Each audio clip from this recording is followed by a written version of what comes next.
Hello students, good morning. मैं Ravi sir. तो आज मैं लेकर आया हूँ बिहार बोर्ड क्लास 10 के लिए एक प्यारा सा चैप्टर निर्देशांक के ज्यामिति। स्टूडेंट्स, तो चलिए स्टार्ट करते हैं। ये निर्देशांक ज्यामिति क्या होता है समझते हैं स्टूडेंट्स। जैसे मान लीजिए स्टूडेंट्स, ये जो हमारा बोर्ड दिख रहा है ये एक समतल हो गया, प्लेन हो गया। ये जो बोर्ड है ये हम लोग का एक समतल हो गया, प्लेन। अब इस समतल में स्टूडेंट से कहीं मान लीजिए यहाँ पे एक बिंदु है जिसका नाम है ए, बिंदु का नाम है ए, और आपसे पूछा जाए ये बिंदु कहाँ पे है, मतलब कि इस समतल में ये बिंदु कहाँ है, इस बिंदु का स्थिति बताइए। तो हम कैसे बताएंगे स्टूडेंट्स, हम क्या कहेंगे, ये बिंदु किधर है, कैसे इसकी स्थिति देंगे, समतल में बिंदु कहाँ है, किसी भी बिंदु को कैसे देंगे, क्या बताएंगे हम, इसका स्थिति कैसे बताएंगे। तो स्टूडेंट्स, किसी भी बिंदु के स्थिति को बताने के लिए हम क्या पढ़ते हैं, हम निर्देशांक ज्यामिति पढ़ते हैं। यानी कि हम ये कह सकते हैं स्टूडेंट्स, हम ये कह सकते हैं, अगर हमसे कोई पूछे निर्देशांक ज्यामिति किसे कहते हैं, तो हम प्यारा सा डिफिनेशन देंगे।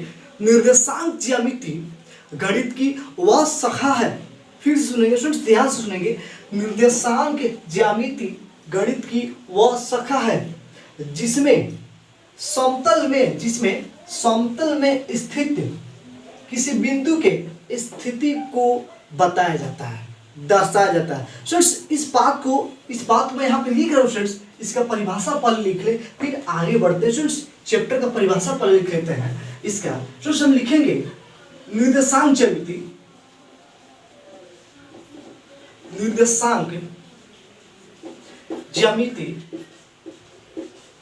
गणित की वह शाखा है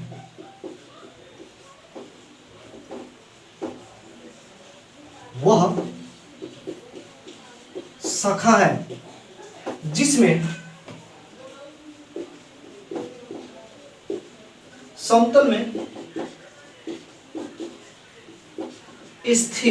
समतल में स्थित किसी बिंदु के स्थिति को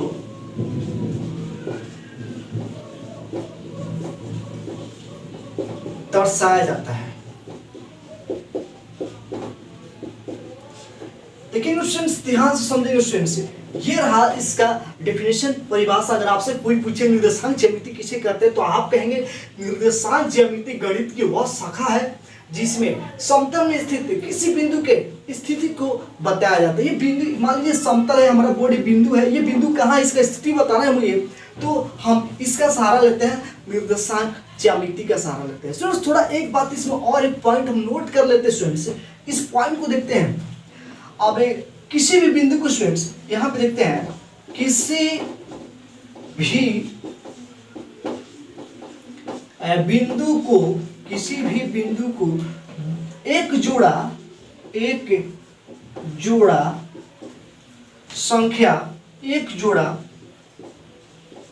संख्या यानी कि x y से दर्शाया जाता है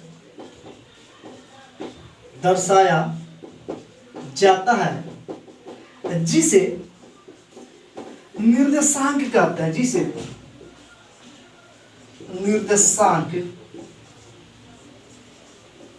कहते हैं, इस बात को भी आप नोट करेंगे। ये कहा जाता है किसी भी बिंदु को एक जोड़ा संख्या x y से दर्शाया जाता है जिसे निर्देशांक कहा जाता है। निर्देशांक क्या होता है, जैसे मान लीजिए हम एक्सप्लेन करने वाले हैं, एक बिंदु हो गया a और यहाँ पे x y ऐसे कोई भी संख्या हो सकती है, जैसे ये बिंदु हो गया b, यहाँ पे 1 2। अब ये जो है इसका बिंदु b का निर्देशांक हुआ, x y ये जो है बिंदु a का निर्देशांक हुआ। तो स्टूडेंट्स, आप इस दोनों पॉइंट को नोट करें और थोड़ा और हम आगे चलते स्टूडेंट्स इसको इरेज करके।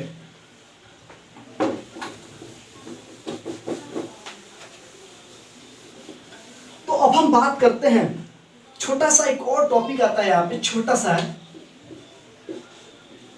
कार्तीय तल, कार्टेजन प्लेन।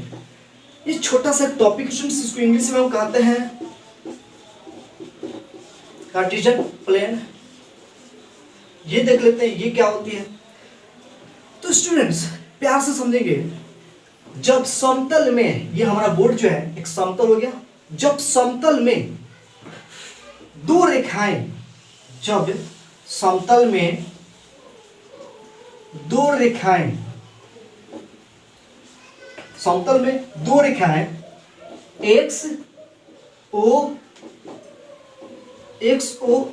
एक्स डैश तथा वाई ओ वाई डैश, ध्यान से सुनेंगे, किसी समतल में जब दो लंबवत रेखाएं, किसी समतल में जब दो लंबवत रेखाएं X O X dash Y O Y dash एक दूसरे को प्रतिच्छेद करती है, तब कार्तीय तल का निर्माण होता है।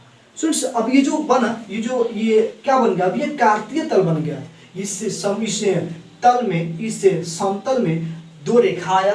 कौन कौन सी दो रेखा आया, तो एक्स ओ एक्स डैश एक ये रेखा आया, ये वाला रेखा, और Y Y O Y dash एक ये रेखा आया। अब जब दोनों रेखा लंबवत प्रतिच्छेद कर दिया, तब ये क्या बन गया, अब ये बन गया स्टूडेंट्स कार्तीय तल। तो इसका भी अगर डिफिनेशन लिखना चाहें तो हम लिख सकते हैं स्टूडेंट्स, यहाँ पे लिखते हैं स्टूडेंट्स, आप नोट करेंगे, समतल में जब दो रेखाएं एक्स ओ एक्स डैश तथा वाई ओ वाई डैश एक दूसरे को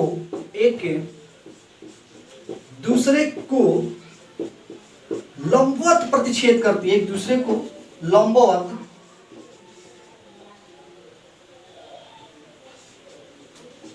लंबवत प्रतिच्छेद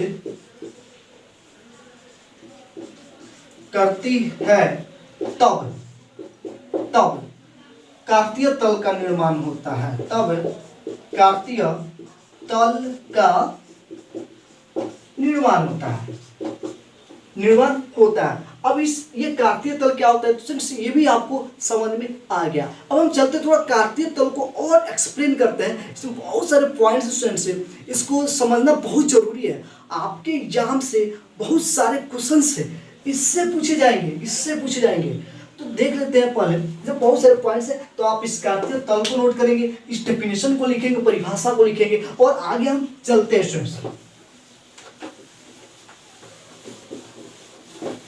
तो स्टूडेंट्स अब यहाँ पे ये जो कार्तीय तल है स्टूडेंट्स, ध्यान देंगे स्टूडेंट्स, ये जो कार्तीय तल है,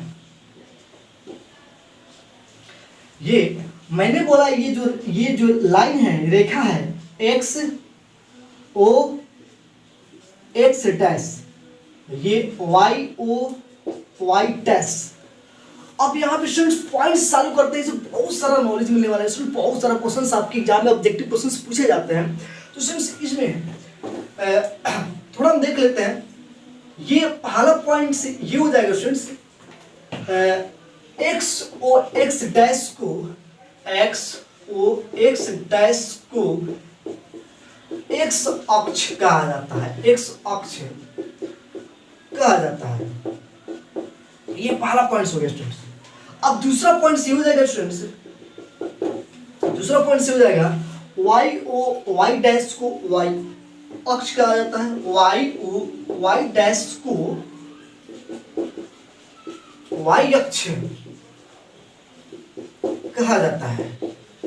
और आगे चलते हैं, अभी हम देखते हैं, आप एक्स अक्ष और वाई अक्ष जिस बिंदु पर प्रतिच्छेद करती है स्टूडेंट्स, जिस बिंदु पर प्रतिच्छेद करती है उसे मूल बिंदु कहा जाता है। स्टूडेंट्स उसको भी, हर पॉइंट्स को आप नोट करते चलिए। आप नोट्स बनाएंगे स्टूडेंट तो पॉइंट लिखना बहुत सुंदर लगता है स्टूडेंट्स, ऐसे पॉइंट देंगे, पॉइंट ऐसे। सो नेक्स्ट पॉइंट हम लिखते हैं, जिस बिंदु पर एक्स अक्ष और वाई अक्ष एक दूसरे को प्रतिच्छेद करती है उसे मूल बिंदु कहते हैं। स्टूडेंट्स लिखते हैं, जिस बिंदु पर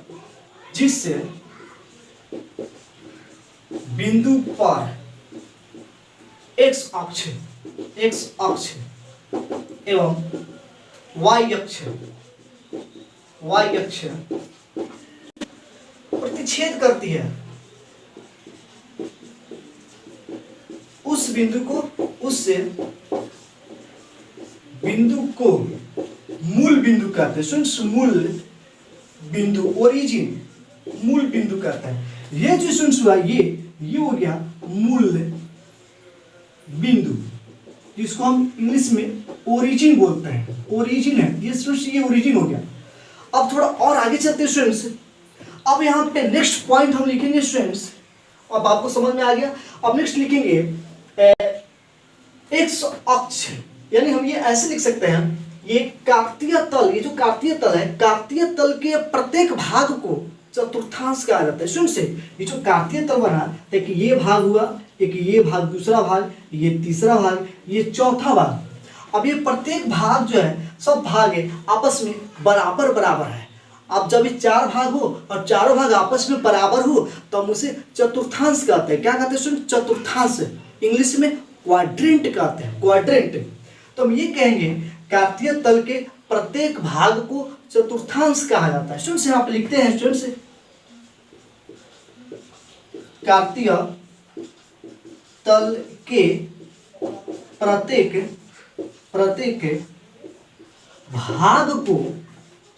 प्रत्येक भाग को चतुर्थांश कहते हैं, चतुर्थांश कहते हैं।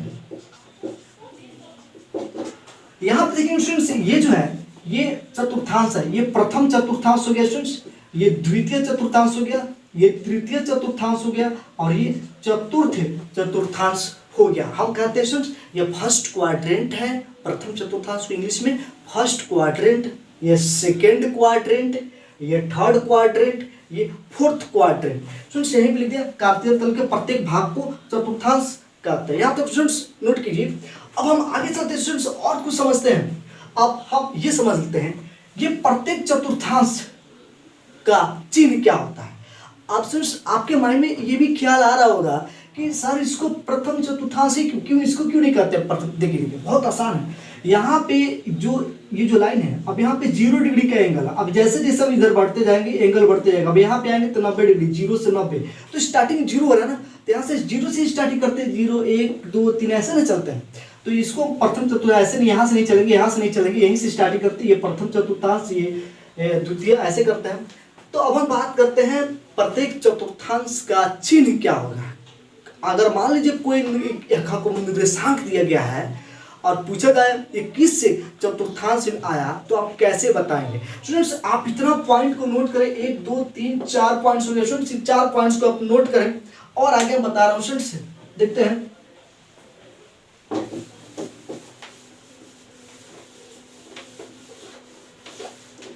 तो स्टूडेंट्स अब हम बात कर लेते हैं इस चतुर्थांश का चिन्ह।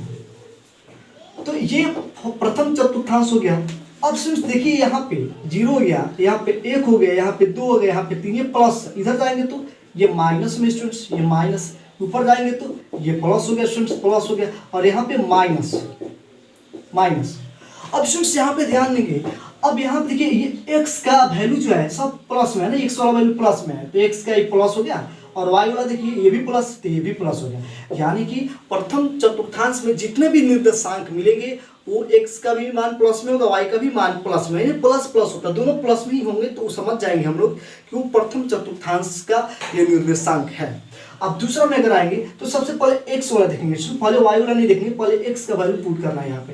तो x वाला माइनस में है तो माइनस हो गया, और y वाला प्लस में, तो माइनस प्लस, यानी कि दूसरा चतुर्थांश का चिन्ह जो होगा माइनस प्लस। और इसमें देखते हैं तो सबसे पहले x वाला देखते हैं, ये x वाला, तो x वाला माइनस, y वाला ये भी माइनस, तो माइनस माइनस तीसरा चतुर्थांश का जो चिन्ह होता है स्टूडेंट्स माइनस माइनस।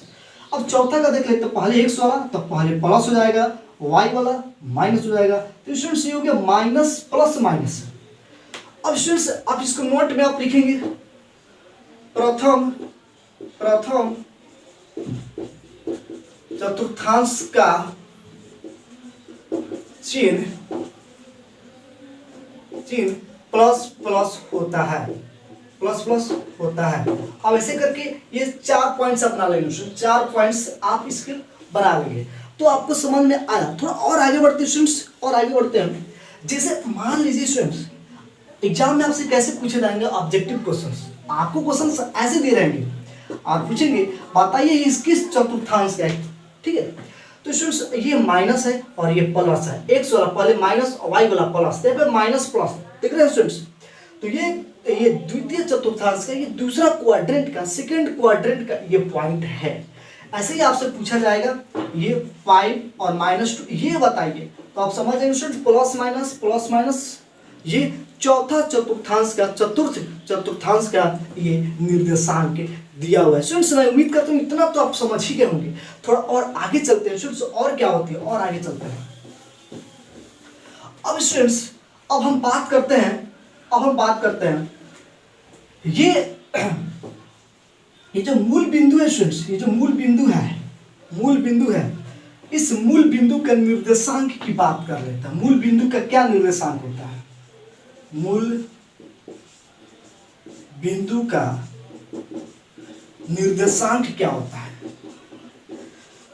तो स्टूडेंट्स मूल बिंदु का निर्देशांक 0,0 होता है, 0,0 होता है। ये भी एग्जाम में पूछा जाता है, बहुत इंपॉर्टेंट है 0,0। स्टूडेंट्स x का भी मान 0 और y का भी मान 0, x का भी मान 0 y का भी मान 0,0 0,0 पर जो है प्रतिच्छेद कर रहा है, जहाँ पे कट रहा है, तो हम कहेंगे मूल बिंदु का निर्देशांक 0,0 होता है। स्टूडेंट्स ये बात समझ में आ रही है? अब चलिए स्टूडेंट्स अब हम बात करते हैं आपको कभी कभी ऐसा भी क्वेश्चन दे सकता है स्टूडेंट से, कहेगा ये बताइए ये जो बिंदु है ये किस चतुर्थांश में स्थित होगा, किस चतुर्थांश में? तो स्टूडेंट्स आप गौर करेंगे, ध्यान से देखेंगे, एक्चुअली में ये जो बिंदु है किसी भी चतुर्थांश में नहीं है। कहाँ है बता रहा हूँ। अगर आप इस बिंदु को इसमें कार्तीय तल में दिखाएं तो ये बिंदु इस पे आएगा, यानी कि x का मान 2, यही ना x है, x का मान 2 आएगा, यहाँ पे आएगा, y का मान 0 तो 0 यहाँ पे हो गया, x का मान यहाँ पे आएगा। तो आप बताइए स्टूडेंट्स ये जो बिंदु मैं दिया हूँ ये नीचे वाला में है या ऊपर वाला में है? प्रथम चतुर्थांश में भी नहीं है, ना तो ऊपर है ना तो x एक्सिस पर है, मतलब कि x अक्ष पर है ना। तो स्टूडेंट्स कोई भी बिंदु जब इस रूप का हो x और 0, यानी कि यहाँ पे x का मान दिया हो और यहाँ पे 0 हो, तो हम कहेंगे ये जो निर्देशांक है यह x अक्ष पर है, ना कि किसी चतुर्थांश में है। बात समझ में आ रही होगी। तो स्टूडेंट्स हम लिखते हैं x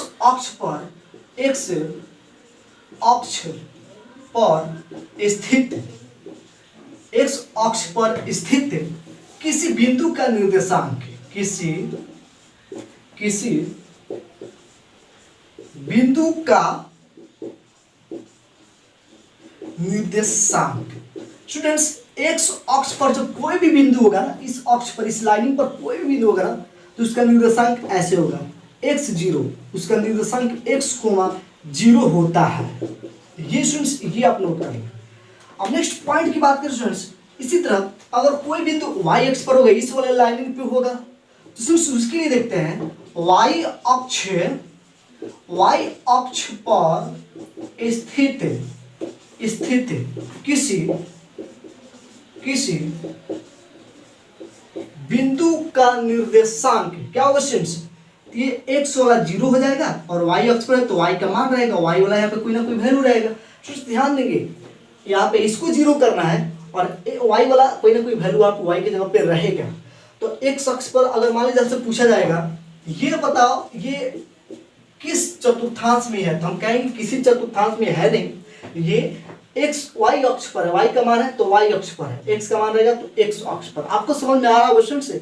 इसका बहुत इंपॉर्टेंट है ये क्वेश्चन। जितना भी मैं पॉइंट्स आपको बता रहा हूँ, जितना भी पॉइंट्स लिखवा रहा हूँ, ये सब पॉइंट्स इतना ना इंपॉर्टेंट स्टूडेंट्स, अगर एक भी भूल गए तो हो सकता है कि आपके एग्जाम में कुछ मार्क्स ना आ पाए। बहुत इंपॉर्टेंट स्टूडेंट्स ये पॉइंट एग्जाम में हर साल पूछे जाते हैं स्टूडेंट्स। प्रीवियस ईयर का क्वेश्चन पेपर अगर आप लेकर के देखें तो बहुत सारे पॉइंट्स आपको मिल जाएंगे स्टूडेंट्स। तो और हम आगे चलते हैं स्टूडेंट्स, यहाँ तक समझ में आ गया कि मूल बिंदु का निर्देशांक 0,0 होता है, x अक्ष पर स्थित किसी बिंदु का निर्देशांक x0 होता है, y अक्ष पर स्थित अगर y अक्ष पर कोई बिंदु रहेगा तो 0y होता है। और थोड़ा आगे चलते हैं स्टूडेंट्स, देखिए स्टूडेंट्स आप इसको नोट करते चले, पॉइंट्स को आप नोट करते चले स्टूडेंट्स। अब हम और आगे बात करते हैं, तो 4 4 8 9 10 11 पॉइंट स्टूडेंट्स। और हम बात करते हैं स्टूडेंट्स, अब यहाँ पे स्टूडेंट्स, यहाँ पे ऐसे क्वेश्चन दिया रहता है।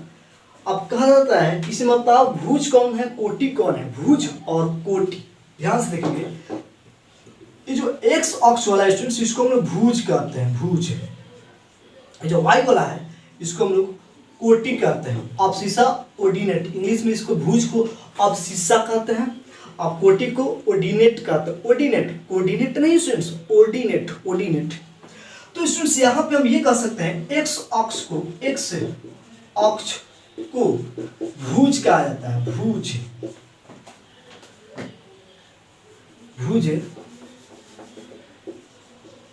कहा जाता है। और वाई अक्ष को कोटि कहा जाता है, वाई अक्ष निर्देशांक, वाई अक्ष को कोटि कहा जाता है, कोटि कहा जाता है। स्टूडेंट्स ये आपको याद होना चाहिए, ये बहुत इंपॉर्टेंट है। कौन सा भुज होगा और कौन सा कोटि होगा, ये भी आपसे पूछा जाता है। स्टूडेंट्स और आगे चलते हैं, स्टूडेंट्स और आगे चलते हैं, इतना तो आप नोट कर स्टूडेंट्स से। और आगे चलते हैं, तो उसके बाद स्टूडेंट्स हम बात करते हैं। तो इतना सारा पॉइंट्स आपके नोटबुक में होना चाहिए स्टूडेंट्स से। अब एक छोटा सा और टॉपिक आता है स्टूडेंट्स से, ये टॉपिक स्टूडेंट्स से ये है दूरी सूत्र। इसको स्टूडेंट्स इंग्लिश में कहते हैं distance formula, distance formula. Students ये दूरी सूत्र क्या होती है, अब इसको प्यार से समझते हैं स्टूडेंट्स, प्यार से समझते हैं। जैसे मान लीजिए यह कार्तीय तल हो गया, कार्टेशियन प्लेन हो गया, ये कार्तीय तल हो गया, ओके। और स्टूडेंट्स इस कार्तीय तल में कोई एक रेखा है, मान लीजिए ये एक रेखा हो गया, इसका नाम है ए बी, एक रेखा हो गया ए बी। अब कहा जाएगा कि ए बी के बीच की दूरी बताइए, लेकिन आपको निर्देशांक क्वेश्चन को दिया रहेगा ए बी की दूरी बताइए। तो हम कैसे बताएंगे ए बी का दूरी, इसके लिए एक फॉर्मूला होता है, इसको हम दूरी सूत्र कहते हैं, डिस्टेंस फॉर्मूला कहते हैं। तो सबसे पहले मैं डिस्टेंस फॉर्मूला, दूरी सूत्र क्या होती है, इसको लिख करके मैं आपको एक बार दिखा देता हूँ। एक मिनट स्टूडेंट्स देखिए, दूरी सूत्र इस हमारे ए बी का दूरी निकालना है तो हम लिखेंगे ए बी बराबर पी क्यू होगा, तो पी क्यू बराबर जो भी हो, नेमिंग तो अपने समझ सकते हैं, ए बी बराबर दूरी सूत्र ये होता है स्टूडेंट्स। अब यहाँ पे कोई ना कोई निर्देशांक इसका दिया होना चाहिए, निर्देशांक होना चाहिए स्टूडेंट्स। तो हम जिसे मान लीजिए यहाँ पे एक बिंदु ए है, यहाँ पे एक बिंदु बी है, ये यहाँ से एक रेखा हो गया। अब यहाँ पे निर्देशांक x1 y1 है, यहाँ पे x2 y2 है। अब इसके बीच की दूरी बताना है, इसके बीच की दूरी क्या होगा। तो हम इसके लिए सिंपल सा फॉर्मूला है स्टूडेंट्स, हम करते क्या, इस पहला वाला में से पहला वाला को माइनस करते हैं, नहीं x में से x को माइनस करते हैं। तो यहाँ पे लिखते हैं x1 माइनस x2 का होल स्क्वायर प्लस, अब y में से y को माइनस करना है तो y1 माइनस y2 का होल स्क्वायर। ये हो गया स्टूडेंट्स दूरी सूत्र। इसको ऐसे भी लिख सकते हैं, गलत नहीं होगा स्टूडेंट्स, ऐसे भी लिखा जाता है। जैसे x1 में से x2 को माइनस किए हैं, आप इसको ऐसे भी कर सकते हैं x2 माइनस x1 का whole square, y2 minus y1 का होल स्क्वायर। आप ऐसे लिखे या ऐसे लिखे, आंसर में कोई फर्क पड़ने वाला नहीं है। अब क्वेश्चन को जब हम लोग सॉल्व करेंगे तो हम ट्राई कर लेंगे, देख लेंगे क्या ऐसे भी हो रहा है कि नहीं। 100% दोनों से स्टूडेंट्स, दोनों का वैल्यू जो आंसर है सेम आएगा। अब बात आती है स्टूडेंट्स, अब बात आती है स्टूडेंट्स, थोड़ा सा इस फॉर्मूला को एक एग्जाम्पल के थ्रू मैं आपके माइंड में सेट करवा दूं, उसके बाद हम थोड़ा बात करते हैं। थोड़ा सा 1 मिनट स्टूडेंट्स, 1 मिनट लगेगा। इसे मान लीजिए ये एक बिंदु ए हो गया और एक बिंदु बी हो गया। अब ए बिंदु का निर्देशांक दिया है 1,2, अब यहाँ पे बी का दिया है 3,4। अब हमसे कहा जा रहा है ए और बी के बीच की दूरी ज्ञात करें।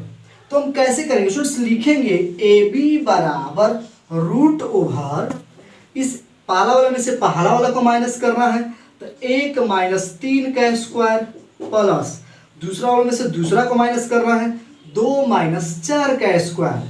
तो ये हो जाएगा स्टूडेंट्स, ये हो जाएगा 3 में से 1 घटाएंगे -2 का स्क्वायर हो जाएगा, ये रूट ओवर रहेगा ना यहाँ पे। और ये 4 में से 2 गया -2 का स्क्वायर हो जाएगा। अब स्टूडेंट्स ये हो जाएगा -2 का स्क्वायर 4 हो जाएगा, स्क्वायर करें तो माइनस हट जाता है। और इसका भी -2 का स्क्वायर 4 है, 4 4 कितना हो गया स्टूडेंट्स 8 हो गया, यानी 8 का वर्गमूल निकालेंगे तो 2√2 आएगा। ये स्टूडेंट्स अब यहाँ पे लिख देंगे केवल मात्रक, मात्रक और मात्रक बस लिख देंगे, ऐसा नहीं सेंटीमीटर मीटर वो सब नहीं स्टूडेंट्स, बस मात्रक। अब ये हो गया स्टूडेंट्स ए और बीच की दूरी इतना। अब हम बात करते हैं स्टूडेंट्स, अब हम बात करते हैं कि अगर हम इसको अभी बोले कि उस पलट कर भी लिखेंगे तो भी इतना ही आंसर आएगा, है ना स्टूडेंट्स। थोड़ा इसको भी देख लेते हैं, थोड़ा इसको भी देख लेते हैं। तो अभी आंसर आया 2√2। चलिए उसको पलट करके लिखते हैं। इसको आप नोट कर लो स्टूडेंट्स, आप वीडियो को पॉज करके रोक करके नोट कर लें। और देखिए इसको हम दिखाते हैं उल्टा करके। तो जैसे स्टूडेंट्स अब हम इसको लिखते हैं ए बी बराबर, तो हम क्या करेंगे, अब इसमें से पहला को माइनस, पहले इस एक में से इसको माइनस, 3 में से 1 माइनस करेंगे तो लिखेंगे 3 - 1 का स्क्वायर प्लस 4 - 2 का स्क्वायर। ये हो जाएगा स्टूडेंट्स 2 का स्क्वायर प्लस 2 का स्क्वायर, तो 4 + 4 8, सेम आ गया स्टूडेंट्स, सेम आ रहा है। तो आप इसमें से इसको माइनस करें या इसमें से इसको माइनस करें, कोई फर्क नहीं पड़ेगा स्टूडेंट्स, दोनों सही है।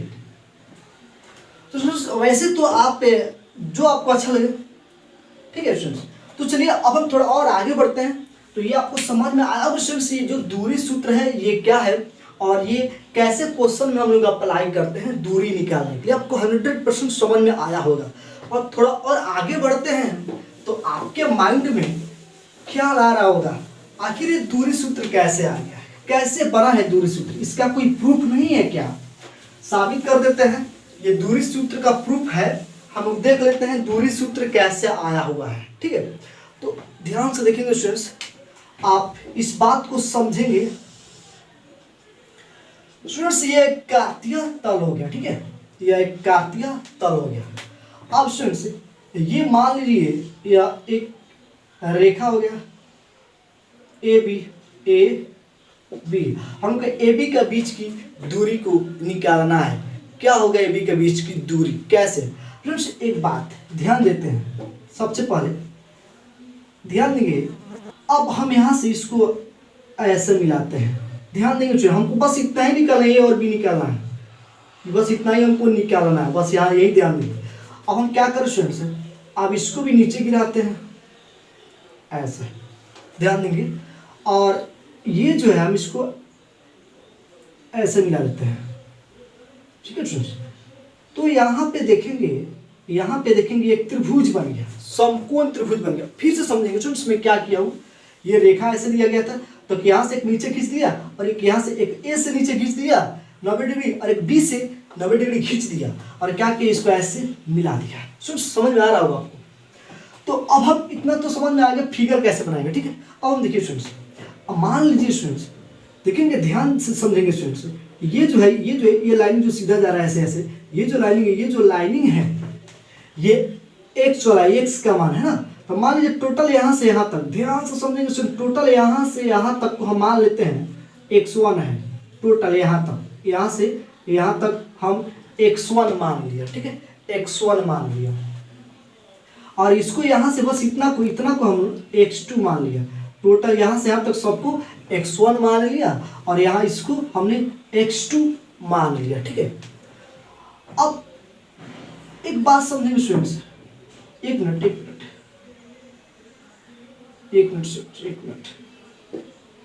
ये टोटल कितना यहाँ से यहाँ तक, थोड़ा इसको नेमिंग दे देंगे ना तो बहुत अच्छा रहेगा। जैसे ए बी यहाँ पे सी डी ऐसे कुछ करके, खैर कोई बात नहीं।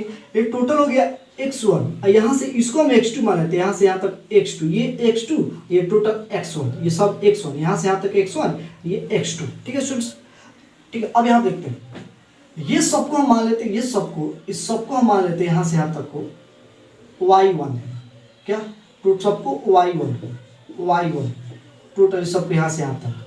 अब हम क्या करते हैं, इसको हम मान लेते हैं, इसको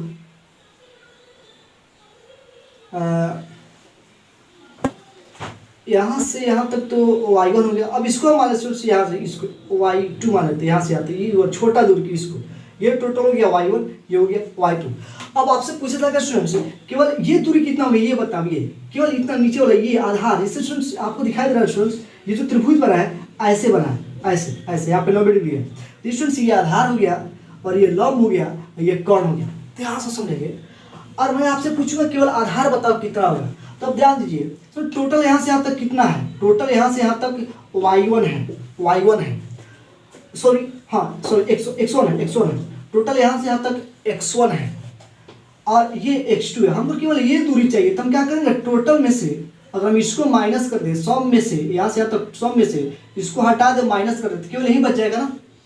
तो यानी कि स्टूडेंट्स ये आधार जो है ये हो जाएगा x1 माइनस x2, ये हो जाएगा। यानी कि टोटल x1 में से यहाँ तक x1 है।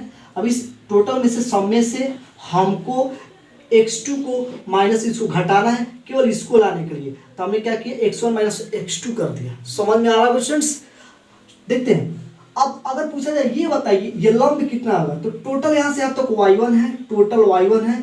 अब हमको y1 में से इसको माइनस कर दें, लंब निकालना है, तो टोटल में से हम इसको माइनस करें तब तो ये बचेगा ना। तो हम लिखेंगे यहाँ पे y1 माइनस y2, ये हो गया लंब है। स्टूडेंट्स यहाँ पे आधार हो गया x1 माइनस x2, लंब हो गया y1 माइनस y2। अब हमको कर्ण निकालना है, कर्ण निकालना है यानी कि AB निकालना है, ये दूरी ये चाहिए। तो स्टूडेंट्स कर्ण का फॉर्मूला क्या होती है आपको पता है स्टूडेंट्स? आप लिखते हुए फॉर्मूला लिखते हैं स्टूडेंट्स, कर्ण का फॉर्मूला क्या होती है? कर्ण बराबर लंब का स्क्वायर प्लस आधार का स्क्वायर, ये होती है स्टूडेंट्स। तो यहाँ पे स्टूडेंट्स लिखते हैं अब लंब का स्क्वायर, तो स्टूडेंट्स ये देख लीजिए ये यानी कि इसका स्क्वायर लंब यही ना y1 माइनस y2 का स्क्वायर और प्लस आधार कौन सा है तो x1 माइनस x2 का स्क्वायर। देख लीजिए स्टूडेंट्स सामने है, ये कर्ण क्या तो ये भी था, ये भी निकाला था आगे स्टूडेंट्स। तो स्टूडेंट्स इसका प्रूफ बहुत आसान है स्टूडेंट्स, अगर आपको नहीं समझ में आया हो तो एक बार और वीडियो को रोक करके स्टूडेंट्स ये जो दूरी सूत्र है इस सूत्र का कुछ अनुप्रयोग भी है, उस अनुप्रयोग को देख लेते हैं। तो स्टूडेंट्स ये हो गया दूरी सूत्र है। अब यहाँ पे एक छोटा सा टॉपिक है, एक छोटा सा फॉर्मूला ही है। मान लीजिए मूल बिंदु से दूरी अगर आपसे पूछा जाए स्टूडेंट्स, मूल बिंदु से दूरी, मूल बिंदु से दूरी क्या होगी ये बताना स्टूडेंट। तो मूल बिंदु से दूरी निकालने का फॉर्मूला होता है students X square plus Y square. Students कुछ खास नहीं है, यही चीज ये भी है। ये कैसे हो गया समझते हैं स्टूडेंट्स, देखते हैं। जैसे मूल बिंदु से दूरी करें, जैसे मान लीजिए स्टूडेंट्स ये हो गया, हमें मूल बिंदु ये हो गया, इसका निर्देशांक 0 0 होता है और यहाँ पे एक ही बिंदु दिया गया है x और y जिसका नाम है a। अब इस बिंदु a है, अब मूल बिंदु से कितना दूरी पर है बताना है, तो मूल बिंदु से ऐसे मिला देते हैं। तो मूल बिंदु का निर्देशांक तो पता ही है हम कि 0 0 होता है और ये वाला तो दिया रहेगा, एक बिंदु का निर्देशांक दिया रहेगा। तो आप निकालना स्टूडेंट्स OA कितना होगा, OA कितना होगा, तो आप क्या करेंगे इसमें से पहला वाला में से पहला वाला को घटाएंगे यानी कि x माइनस 0 और यहाँ पे y माइनस 0। तो स्टूडेंट्स ये क्या हो जाएगा, x में से 0 को माइनस करेंगे x स्क्वायर, ये हो जाएगा स्टूडेंट्स y स्क्वायर। तो स्टूडेंट्स ये बहुत इंपॉर्टेंट है ये फॉर्मूला, ये भी पूछा जाता है स्टूडेंट्स एग्जाम में, मूल बिंदु से दूरी का फॉर्मूला। स्टूडेंट्स ये भी पूछा जाता है, ये बहुत इंपॉर्टेंट है, इसको भी आप नोट करें। चलो स्टूडेंट्स और आगे बढ़ते हैं। अब स्टूडेंट्स अब कुछ इस टाइप का क्वेश्चन है, कुछ इस दूरी सूत्र पे कुछ अनुप्रयोग देता है कुछ क्वेश्चंस का। जैसे मान लीजिए स्टूडेंट 3 बिंदु दिया रहेगा A, B और C, 3 बिंदु दिया रहेगा और तीनों बिंदु का निर्देशांक दिया रहेगा। अब हमसे पूछेगा कि बताइए तीनों बिंदु संरेख है या नहीं है। ध्यान से समझते स्टूडेंट, संरेख है, संरेख है या नहीं है, संरेख है। और एक है असंरेख है, असंरेख है। समझते हैं संरेख और असंरेख का क्या मतलब है। संरेख का मतलब होता है स्टूडेंट्स जब तीनों बिंदु एक ही लाइन पे ना सीधा, एक यहाँ पे एक यहाँ पे एक यहाँ पे एक यहाँ पे, ऐसे एक ही रेखा पर जब तीनों बिंदु हो तो हम कहते हैं संरेख है। अगर ये ऐसा नहीं है तो असंरेख, ऐसे दिया रहेगा स्टूडेंट, ठीक है। इसे मान लीजिए यहाँ पे हमको इसका 1 2 दे दिया निर्देशांक, इसका 3 4 दे दिया और इसका 5 6 दे दिया, ऐसे दे दिया स्टूडेंट्स, ठीक है। अब हमको चेक करने को कहेगा बताइए कि ये संरेख है कि नहीं है। बहुत आसान है स्टूडेंट्स, बहुत आसान है। हम क्या करते हैं संरेख चेक करने के लिए, सबसे पहले ए बी का दूरी निकालते हैं, दूरी सूत्र से ये निकालते हैं, ठीक है स्टूडेंट्स। कैसे निकालेंगे दूरी सूत्र से, चलो स्टूडेंट दूरी सूत्र हमारे पास है, हम अभी निकाल के देख लेते हैं। ए बी बराबर कितना आएगा स्टूडेंट्स, इस पाला में से पाला को घटाइए या इसमें से इसको घटाइए, कोई फर्क नहीं पड़ेगा। चलिए 3 में से 2 1 घटा दे, 3 में से 1 घटा दिया और प्लस 4 में से 2 घटा दिया, 4 में से 2 घटा दिया, ये हो गया स्टूडेंट्स 2 का स्क्वायर प्लस 2 का स्क्वायर, यानी कि ये हो गया 4 प्लस 4, यानी कि ये हो गया 8 रूट 8, यानी कि 2 रूट वर्गमूल निकल गया 2 रूट 2। तो ए बी का ये दूरी इतना आ गया। अब इसी तरह अब हमको क्या बी सी निकालना होगा स्टूडेंट्स, अब बी सी निकालना होगा, अब इस तरह ए सी निकालना होगा। एक एक करके दूरी सूत्र से कैसे मैं अप्लाई किया यहाँ पे क्वेश्चन को कैसे किया, ऐसे ही स्टूडेंट्स दूरी सूत्र से हम निकालेंगे। इसे ए बी निकालें, चलो स्टूडेंट बी सी निकाल के आपको दिखाता हूँ, बी सी निकाल के दिखाता हूँ कैसे। तो इस पहला वाले में से पहला वाला को घटाना है, तो चलिए इसमें से हम करेंगे 5 - 3 का स्क्वायर प्लस 6 - 4 का स्क्वायर, 6 - 4 का स्क्वायर, तो ये हो जाएगा स्टूडेंट्स 2 का स्क्वायर प्लस 2 का स्क्वायर, यानी कि ये हो जाएगा 4 प्लस 4, 2 का स्क्वायर 4, 2 का स्क्वायर 4, यानी कि 8 हो गया, यानी कि इसका भी 2 रूट 2 आ गया स्टूडेंट से। अब हम ए बी निकाल लिए, 2 रूट 2 आया, बी सी निकाले 2 रूट 2 आया, अब हम ए सी निकालेंगे। अब ये देखते हैं क्या आएगा, तो स्टूडेंट्स ए सी हम निकालेंगे, देखते हैं क्या आ रहा है। तो अगर हम ए सी निकालते हैं यहाँ पे इस पहला में से इस पहला को घटाएंगे, 6 में से 1 घटाएंगे और प्लस इस 4 में से 2 घटाएंगे, 4 में से 2 घटाएंगे, तो स्टूडेंट्स ये इक्वल नहीं आएगा। तो यहाँ पे देख रहे हैं, यहाँ पे क्या देख रहे हैं, तो सॉरी पहले इसको कर ही लेते हैं स्टूडेंट्स, तभी हो जाएगा। ये 6 में से 1 गया 5 का स्क्वायर हो गया स्टूडेंट्स, और ये 4 में से 2 गया 2 का स्क्वायर हो गया। अब ये हो जाएगा स्टूडेंट्स 25, ये हो जाएगा 4, इसको जोड़ देंगे स्टूडेंट्स 29 जो भी होगा। अब स्टूडेंट्स हमको करना क्या है, तीनों निकाल लेंगे, उसके बाद हमको ये करके चेक करना संरेख के लिए A B plus B C, किसी दो को जोड़ने पे तीसरा के अगर बराबर आ जाए, इसको जोड़े अगर इसके बराबर आ जाए तो हम कहेंगे यह संरेख है। मतलब कोई दो जोड़ दीजिए, कोई जरूरी नहीं कि ए बी बी सी को ही जोड़ना है, ए बी और ए सी को जोड़िए तो बी सी के बराबर आनी चाहिए, लेकिन कोई दो जोड़ेंगे तीसरा के बराबर आएगा तो हम कहेंगे संरेख है, ठीक है।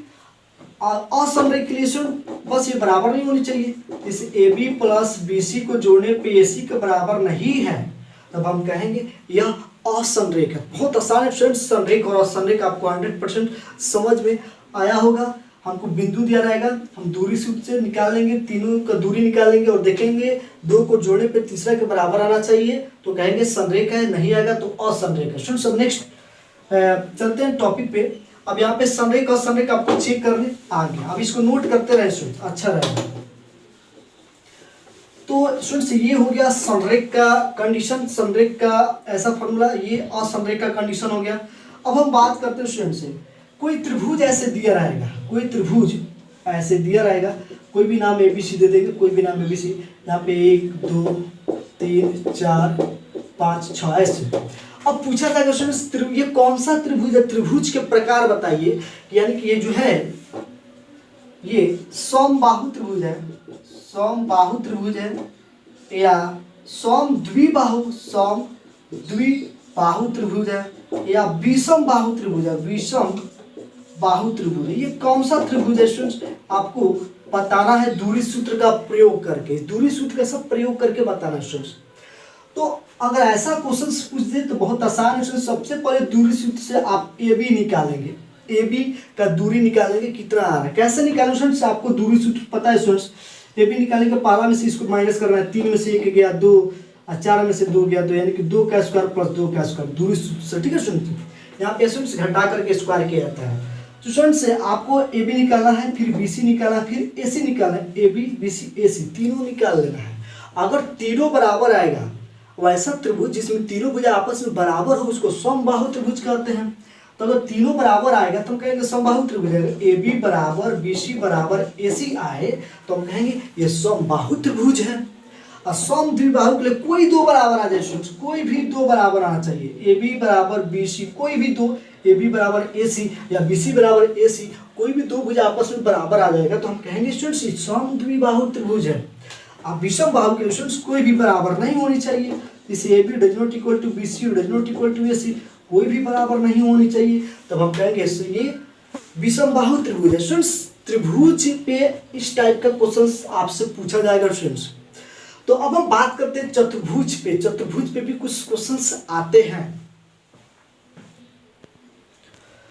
तो चतुर्भुज पे कुछ बात कर लेते हैं स्टूडेंट्स, जल्दी हम देख लेते हैं स्टूडेंट्स। जब हम एक्सरसाइज सॉल्व करेंगे ना तो 100% आपको ये चैप्टर एक्सरसाइज समझ में आने लगेगा। जितने भी कंसेप्ट बता रहा हूँ 100% एक्सरसाइज ही समझ में आएगा, क्योंकि अभी मुझे लगता है कि अभी आपको 60%, 70%, 80% समझ में आ रहा होगा, लेकिन जब एक्सरसाइज सॉल्व करूंगा ना, जब क्वेश्चंस पे अप्लाई करोगे जितना भी टॉपिक है, तब आपको 100% समझ में आ जाएगा। अच्छा इस टॉपिक को ऐसे अप्लाई करना है, बहुत मजा आएगा स्टूडेंट्स। अभी देखिए तो स्टूडेंट्स यहाँ पे चतुर्भुज में भी ये पूछा जाता है स्टूडेंट, जैसे त्रिभुज में 3 बिंदु दिया था, 3 निर्देशांक दिया था स्टूडेंट्स, वैसे ही चतुर्भुज में भी स्टूडेंट 4 निर्देशांक आपको दिया रहेगा, जैसे ए बी सी डी, ऐसे 1 2 3 4 5 6 7 8 ऐसे करके स्टूडेंट्स आपको निर्देशांक दिए रहेंगे। अब आपसे पूछा जाएगा ये किस प्रकार का चतुर्भुज है,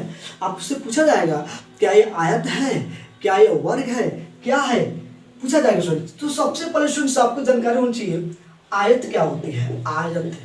आयत स्टूडेंट्स हम उसको कहते हैं जिसके आमने सामने के भुजा बराबर हो। स्टूडेंट्स समझ में आ रही होगी, तो यानी कि हम दूरी सूत्र से ए बी निकालेंगे और सी डी निकालेंगे, देखेंगे दोनों बराबर है कि नहीं। उसके बाद फिर ये यानी कि ए डी निकालेंगे और बी सी, ये भी बराबर होनी चाहिए, इसके बराबर होनी चाहिए और ये इसके बराबर होनी चाहिए। और एक काम और करेंगे स्टूडेंट्स, ये विकर्ण भी निकालना पड़ता है इसमें स्टूडेंट्स, और बी डी बराबर ए सी होना चाहिए। ये 3 काम करेंगे, अगर ये बराबर है तो हम कहेंगे यह आयत है, ऐसा नहीं है तो ये आयत नहीं होगा स्टूडेंट्स। आपको ये इसके बराबर होना चाहिए, ये इसके बराबर होना चाहिए, ये आपस में बराबर होनी चाहिए, तब ये आयत कहलाएगी। यानी कि इसमें 6 काम करना है, 1 2 3 4 5 इतना काम करना होगा स्टूडेंट्स, कुछ नहीं, बहुत आसान है। अगर आपको वर्ग चेक करना हो ये वर्ग है कि नहीं, तो इसके लिए कुछ नहीं स्टूडेंट्स, वर्ग उसे कहते हैं जिसके चारों भुजा आपस में बराबर हो। तो स्टूडेंट्स इसके लिए आपको क्या करना है, ये भी निकालना होगा, सब चारों भुजा निकालना होगा, चारों भुजा आपस में बराबर आना चाहिए स्टूडेंट्स। चारों भुजा आपस में A B C D A D, ये चारों भुजा आपस में बराबर होनी चाहिए और विकर्ण भी बराबर होना चाहिए, यानी कि ए सी बराबर बी डी। ये तो आयत चेक करने के लिए स्टूडेंट्स ये कंसेप्ट अप्लाई होना चाहिए, ऐसा चारों भुजा आपस में बराबर होना चाहिए। वर्ग के लिए आमने सामने के भुजा आपस में बराबर होनी चाहिए स्टूडेंट्स। आई होप स्टूडेंट्स ये आपको समझ में आ रहा हो स्टूडेंट्स। तो कोई भी टॉपिक अगर आपको समझ में नहीं आया हो तो उसको दोबारा देखें स्टूडेंट्स से, अगर नहीं समझ में आया तो कमेंट बॉक्स में कमेंट करें स्टूडेंट्स से, मैं उसको समझाने की कोशिश जरूर करूंगा स्टूडेंट्स। तो आप इसको नोट करें। अब हम चलते हैं एक्सरसाइज 7.1 पे, कुछ क्वेश्चंस को देखते हैं, ये समझ में 100% आने लगे स्टूडेंट्स से। एक्सरसाइज पे चलते हैं।